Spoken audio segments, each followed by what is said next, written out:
Hello, myself Sandeep Bhatt, Assistant Professor, Department of Electronics and Telecommunication Engineering, Runta College of Engineering and Technology, Bhilai, affiliated to Chhattisgarh Swami Vivekanand Technical University, Bhilai.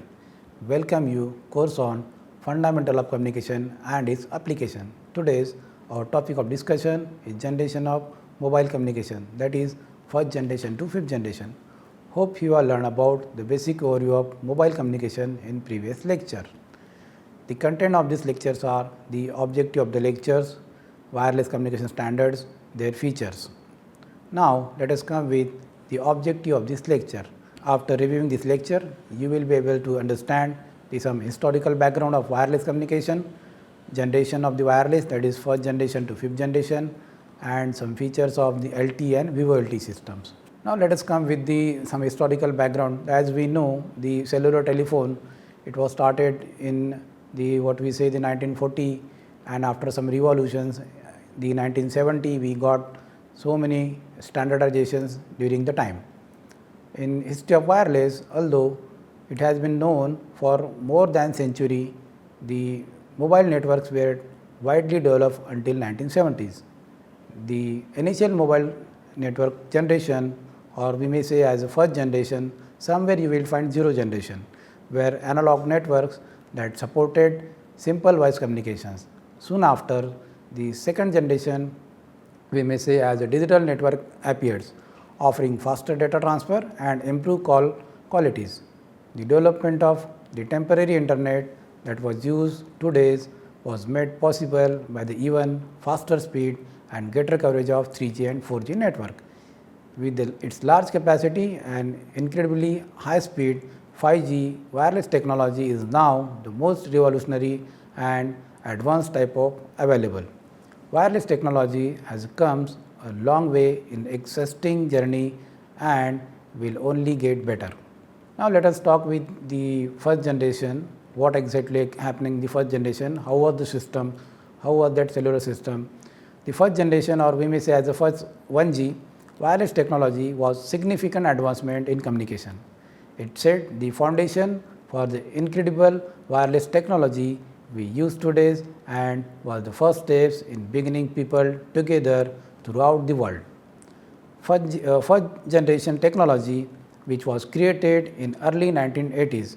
Actually, it was started, we say, as the 1970s, and it will take complete 10 years to set up the standards. That's why the GSM at the same time we having 1980s. In 1980s, it offered the analog cellular system. Although the utilization of radio frequencies, users were able to send and receive signals during the mobile phone calls. It made two-way communication possible as well.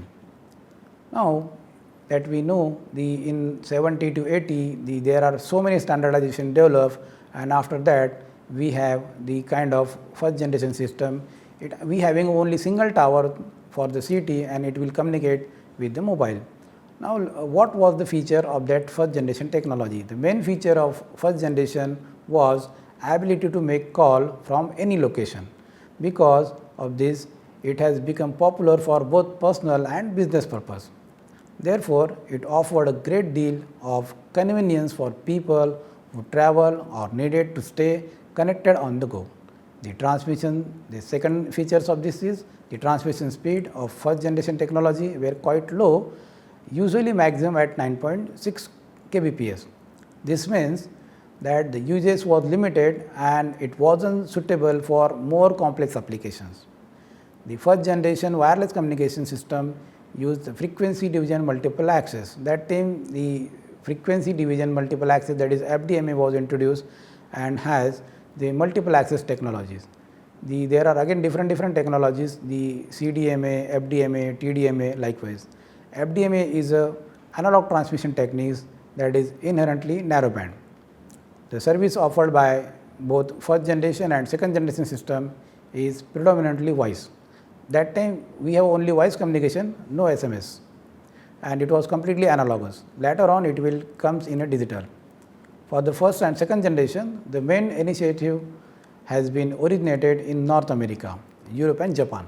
Although all region uses similar technology, the system differed in their location of the frequency bands in the radio spectrum that we already discussed there are so many frequency regulations, the country wise, that is has been given by the FCC. So, every country having there some rules and regulations for the use of the bands, the channel spacing and the data transmission rate. The first generation solution system, if you find here, the spectrum for it was completely based on the FDMA system. The first system you will find here, we will discuss in with the help of, or we may say as on the base of FDMA, that is AMPS in America and Australia. AMPS is America and Australia make use of such kind of techniques, that is advanced mobile phone system. It is nothing but a AMPS with 25 megahertz band in each uplink transmission from 824 to 849 megahertz and 25 megahertz band in each downlink transmission from 869 to 894 megahertz. You can find here the uplink frequency is less as compared to the downlink frequency. The reason is what exactly? The battery or the power available at the mobile phone is less as compared to the transmitter. That is why we having the uplink frequency at the mobile is low as compared to the downlink frequency. AMPS uses channel spacing of 30 kilohertz with the total capacity of 830 channels and sometimes support a data transmission rate of 10 kbps per second. Second system in Europe is, that is ETACS system. ETA system means the European uses the European Total Access Communication System, that is ETACS, with 25 megahertz band in the uplink transmission from 890 to 915 megahertz and the 25 megahertz band in the downlink, that is transmission from 935 to 960 megahertz. ETAS uses the channel spacing of 25 kilohertz with total capacity of 1000 channels and sometimes support a data transmission rate of 8 kbps. In Japan, that time we have an NTT system. NTT means the Nippon Telephone and Telegraph, which employs the 15 megahertz bands in uplink transmission from 925 to 940 megahertz and 15 megahertz band in the downlink transmission from 870 to 885 megahertz with a channel spacing of 25 kilohertz.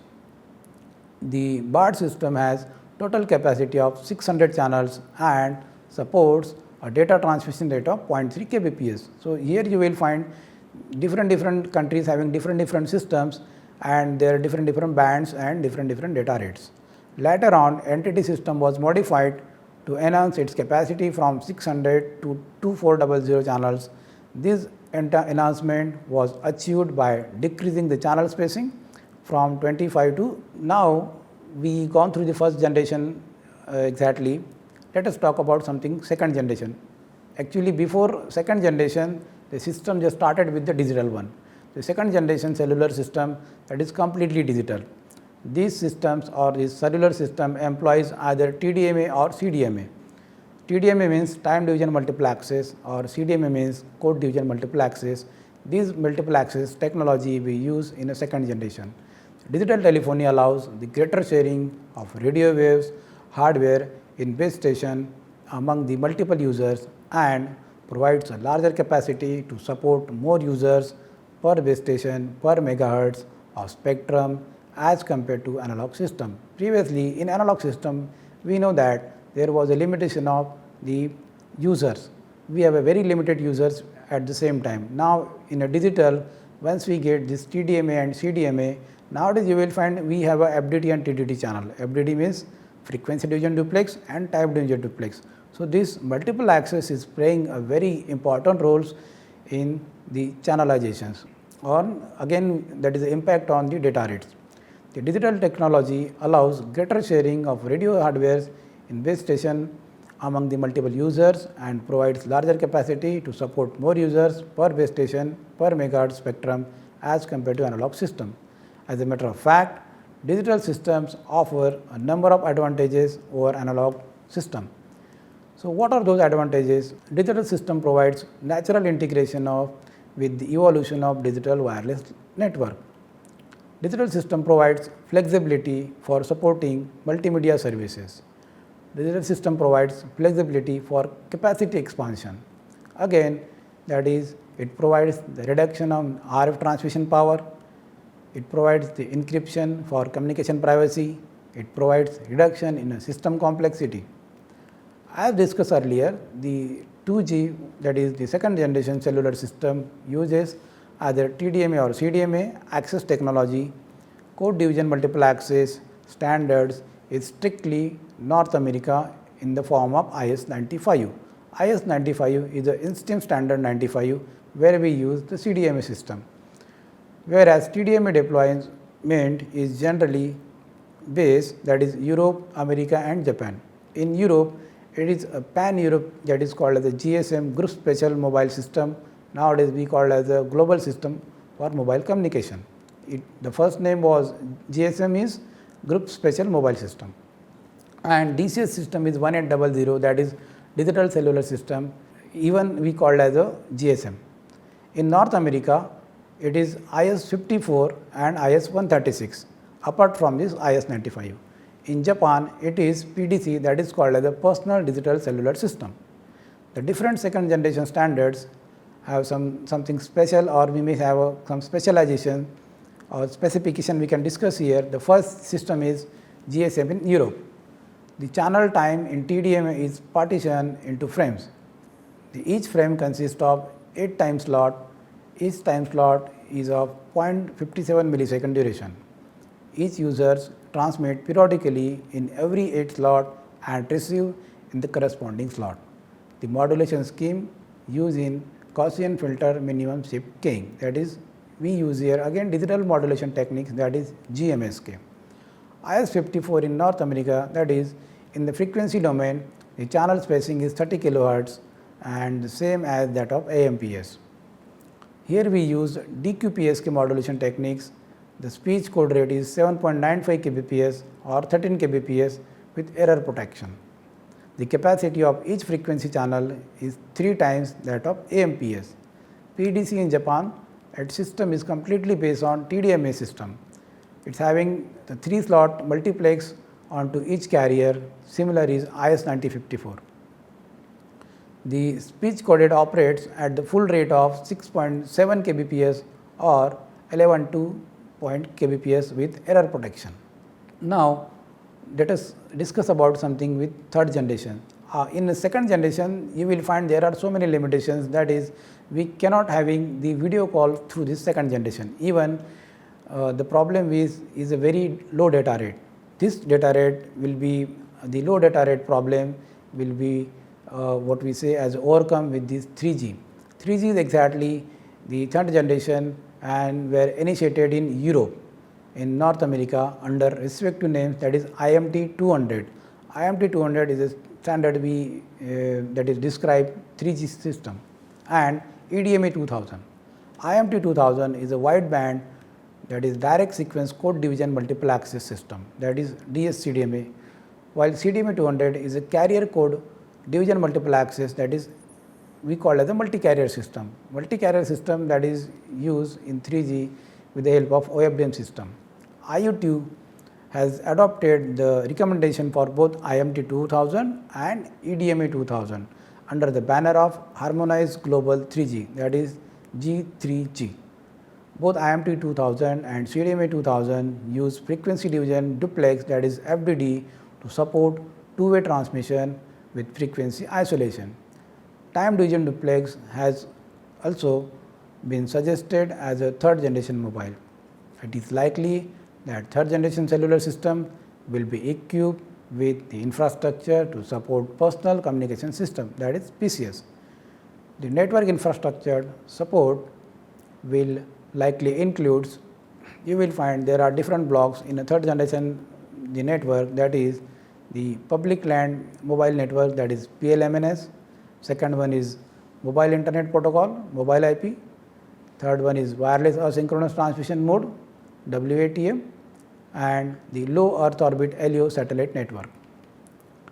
Now, if you see about this third generation and is having the capacity of video call, just this because of the high data rate transmission. The most attractive features of 3G compared to 2G are the higher transmission rate, support of multimedia services. The higher transmission rate means that bandwidth of the signal will be large compared with the coherence bandwidth of the propagation channel. When the signal bandwidth is large compared with the coherent bandwidth of the channel, different frequency component of the signal will experience different fading characteristics. The techniques to combat frequency selective fadings needs to be used in order to attain an acceptable error rate at the output of the cell side receiver. As of now, we have discussed the first generation, second generation and third generation. Second generation and third generation, you will find again there is in middle generation, that is 2.5 generation. That 2.5 generation is nothing but the use of OFDM and CDMA systems and the multi-carrier system. Now let us discuss about the fourth generation system. Nowadays you will find everyone is using 4G mobile phones and 5G mobile phones. During the last 20 years, wireless network have evolved from an analog signal medium wise. Only we have a single system, that is voice communication and low data rate with few kilobytes. The system to the digital multimedia and high data rates tends to 100 of megabytes seconds systems of today. You will find today's data rate is much more as compared to the first generation system. In July 2003, ITU made a requirement of 4G system, that is at the standstill condition, the transmission data rate should be 1 Gbps. At a moving condition, transmission data rate should be 100 Mbps. Any proposed system that can meet this requirement with less bandwidth and higher mobile system speed will be considered. It is a beauty contest with the high speed data system. Many advanced applications for users can be realized. Let us talk about the what approach for the fourth generation system. Fourth generation needs to sometimes and that 3G evolution can't do. Means what are the drawbacks and what are the limitations in third generation that we need to minimize using the fourth generation. Looking at the complexity of the applications content and development of such contents going towards even higher data rates and availability of high data rates everywhere is tense. Thus, one distinguishing factors between 3G and 4G will be data rates, but obvious that everyone knows 3G having a less data rate and 4G having a much more data rate. That is, it's completely again depends upon your handset and at what location you are standing. The implementation and the penetration of fourth generation is expected to help close the gap in medical care, education, information and other area, and substantially contribute to environmental problems and aging society, especially in society penetrated by the 4G systems. Home medical care and remote diagnosis will become common.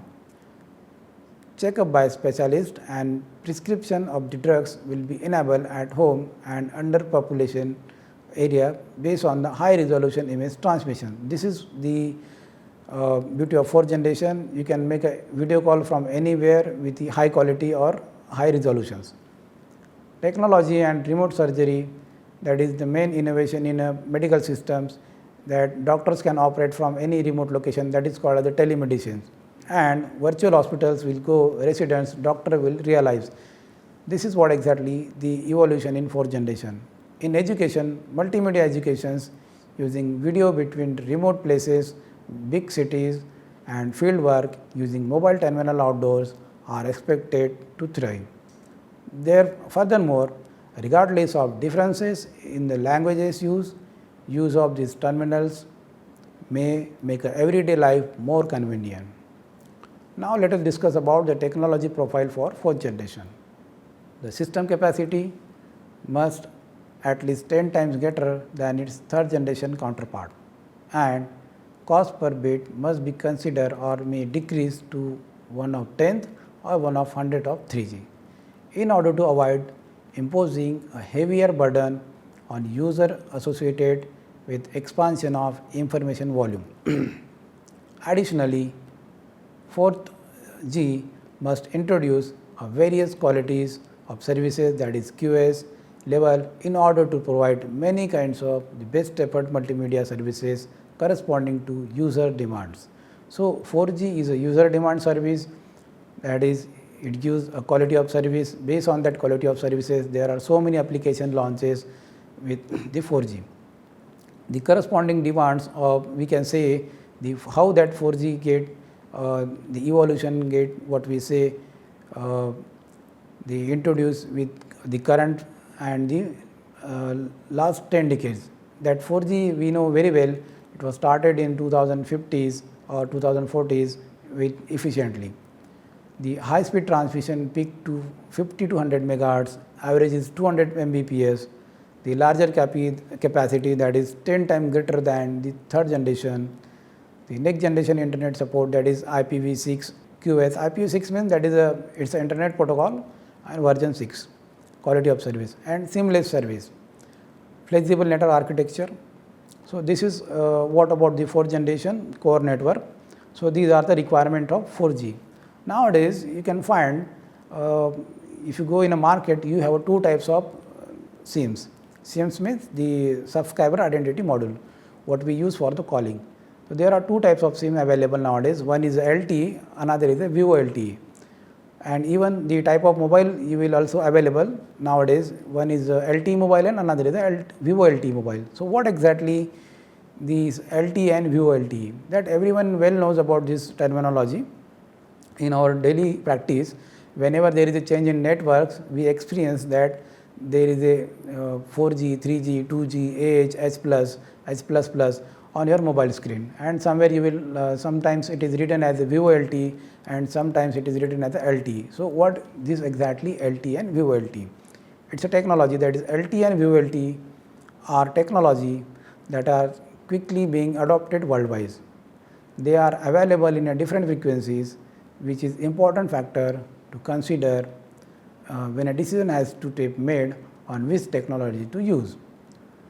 LTE is a high speed mobile data terminology, that is LTE, the full form of LTE is long term evolution, and has been developed together by 3GPP and ITU. 3GPP is a third generation partnership project and ITU is a International Telecommunication Unions. So in the coordination with the 3GPP and ITU, the LTE system get built up.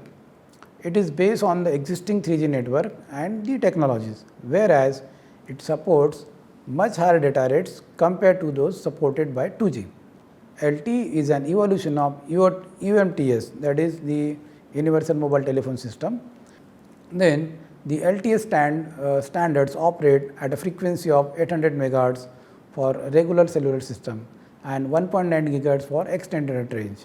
Nowadays you will find we have 800 MHz band, 900 MHz band, even 1700 MHz band, 1800 MHz band, 1900, 20, 21, 2300 MHz band. So what are the benefits of these LTE systems?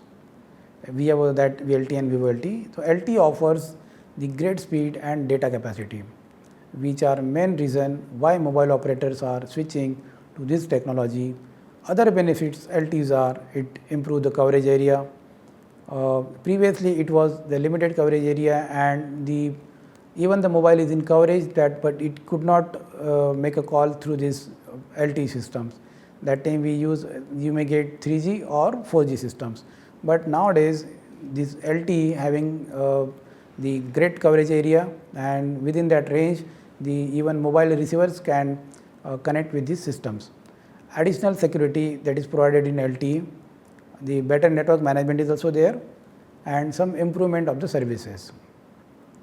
Now let us talk about what is Vivo LTE, that even this Vivo LTE knows everyone. Vivo LTE stand for the Voice over LTE system. Voice over LTE system, it is a form of voice over internet protocol, that is VoIP. You know very well, nowadays we are calling through the WhatsApp, through internet. So what exactly is internet calling? Internet calling is completely based on the VoIP system, that is voice over internet protocol. It combines the second generation GPRS technology with high data rates that are being used in third generation network. GPRS means General Packet Radio System, and combined with other IP based technology such as audio video streaming and IP telephony. So VoIP applications, these are the different applications nowadays. This has allowed phone calls to be carried through a data connections instead of traditional circuit switch 1. So this exactly we have already discussed the first, second generation and third generation, but the starting of this internet is the foundation with the circuit switching. Without such circuit switching, we cannot go with for the packet switching. So, there are two evolutions during the time. At the time of telephone, it was the first circuit switching. So, circuit switching means we having a simple relays and wires and cables are there. So, this is nothing but a circuit switching, and packet switching is completely used for transmission of packet through that circuits. So, these two technologies innovations are the best key technologies for the telephone and the VoIP systems. So, completely based on the data packets. So, for data packets we need a high data rates, and that data rate can be increases with this LTE and VoLTE system. So, there are so many VoIP applications nowadays you will find in your mobile. This allows the phone calls to be carried through a data connection instead of traditional circuit switching, that is we already discussed. Now, let us discuss something about the benefit of VoLTE. The major benefit of this technology is that it is offer more efficient use of resources. This means that operator can quickly transfer call from the IP network to the circuit switching one, depending on the demand and availability of the resources. So, this is what about the fourth generation LTE and VoLTE system. Nowadays, the maximum telephones or maximum smartphones are completely, or the service provider like in India you will find Airtel, Vodafone, that is, and Jio, Reliance Jio. These are switching with the VoLTE. Even the mobile phone manufacturer like the even India and out of India, Samsungs are there, Oppo systems are there, Motorola systems are there, Ericssons are there. All those the big companies, they are nowadays they are manufacturing the fifth generation, fourth generation LTE and VoLTE based systems. So, that every mobile or any mobile that can the compatible with any kind of system, and these are the international standards. Now, as of now we have discussed the first generation to fourth generation. Now, let us come with the evolution of fifth generation. The fifth generation technology is the latest generation of the wireless technology and is currently being rolled out. It is capable of handling data transmission up to 10 Gbps per second, which is 100 times faster than 4G technology. This technology will enable users to access internet more quickly, streaming video in ultra high definition, access virtual and augmented reality applications. Now, let us discuss some features of this fifth generation technology. The main feature of this fifth generation technology are its incredibly fast speed, low latency, massive capacity and improved reliability. 5G can provide a speed up to 10 Gbps, which is 100 times faster than the average home broadband connection. This means that users can enjoy high quality streaming services without any buffering or lag. Another is it also offers low latency, which is important for applications such as gaming and virtual reality. 5G is also capable of supporting massive number of devices and users simultaneously. Now, let us talk something about the inventions of this fifth generation. Who is the key inventor of this fifth generation? That no one single company or person own 5G. It means, but there are several companies within the mobile ecosystem that are contributing to bringing 5G to the life. Qualcomm has played a major role in inventing the many foundational technologies that drives the industry forward and make use of fifth generation, the next wireless standard. We are at the heart of third generation partnership project 3GPP, the industry organizations that define the global specification for 3G, that is UMTS, including HSPA, 4G, LTE and 5G technology. 3GPP is driving many essential innovations across all aspects of fifth generation design, from air interface to the service ladder. The other 3GPP 5G members range from infrastructure vendor and component devices manufacturer to mobile network operators and vertical services providers. Let us see something, the technology upliftment of fifth generation. 5G is uplifted, or we may say as the key technology behind the 5G is OFDM system, that is orthogonal frequency division multiple access. This is the method of modulation the digital across the several different channels to reduce interference. 5G uses 5G NR air interface analogous OFDM principles. The 5G also uses wider bandwidth technologies such as the sub 6 GHz and millimeter waves. Like 4G LTE, 5G OFDM operates based on some mobile networking principles. However, a new 5G NR air interface can further enhance OFDM to deliver a much higher degree of flexibility and scalability. This could provide more 5G access to more people and things for the variety of different use cases.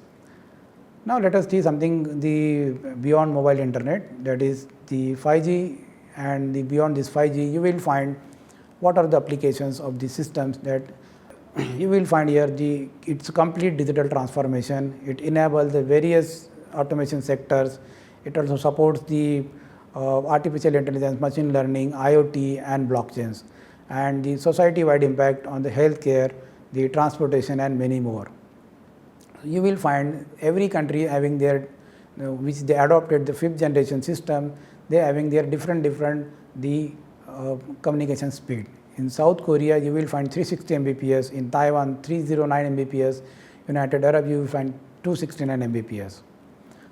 So this is exactly we have discussed about the 1st generation to 5th generation. Now let us conclude this lecture. Wireless technology has come a long way since introduction of the 1st generation in 1980s. Later on comes in, you will find in the 2024 the 5th generation we have, and we have already discussed the features of 1st generation to 5th generation, their limitations and their few key points. Finally, the 5G is the most recent generation that promises even faster speed and improved stability. The evolution of wireless technology has been a remarkable journey, and with 5G and possible these are seamlessly endless. Hopefully this article has given you an insight into the world of mobile communication with standardization 1st generation to 5th generation and what it means for the mankind. Thank you for listening the lecture.